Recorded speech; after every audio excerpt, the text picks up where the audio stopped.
Exercice que vous aviez à faire pour aujourd'hui qui porte sur les fonctions densité.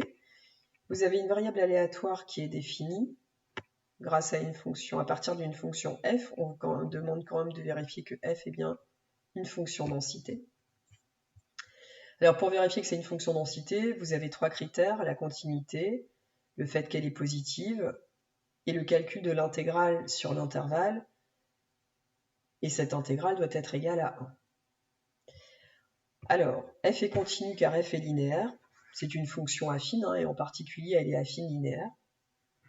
F est positif sur 0,2 parce que c'est le quotient de deux nombres positifs. Sur l'intervalle 0,2, x c'est positif, divisé par 2, ça donne un positif. Donc votre difficulté, ça va être le calcul de l'intégrale. Alors pour calculer une intégrale, vous déterminez une primitive de la fonction. Et moi, je conseille, en particulier à certains élèves que là, je ne vais pas nommer, de vraiment séparer votre coefficient de votre fonction de référence. Et de garder en tête que si votre fonction f, ici, c'est une fonction polynôme de degré 1, c'est le cas là, degré 1, alors votre primitive va être, elle, une fonction polynôme de degré 2.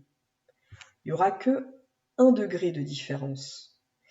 Et ceux qui font des erreurs parce que justement ils ne font pas le jeu de couleurs entre le coefficient et la fonction de référence, ces élèves-là, ils ont tendance à me trouver des polynômes qui sont non pas de degré 2, mais de degré 3 pour la fonction primitive.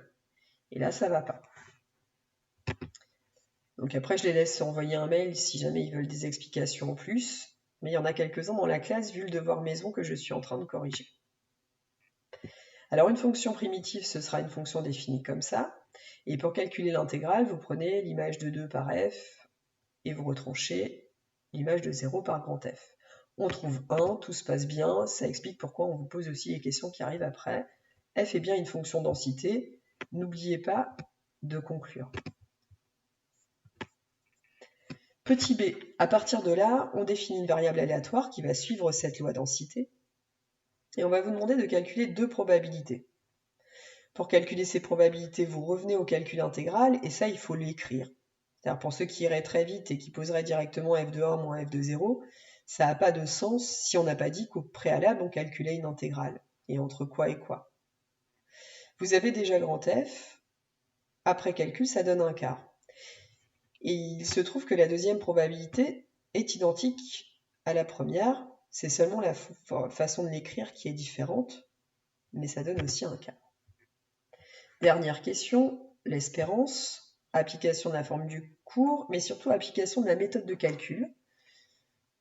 Donc c'est xf de x que vous allez intégrer sur l'intervalle 0,2. Et faites au préalable le calcul de xf de x pour définir une nouvelle fonction. La fonction g, comme j'avais écrit dans le cours. Et c'est sur cette fonction g, petit g, qu'on va aller déterminer une primitive sur 0,2. Alors c'est une fonction polynôme de degré 2, là.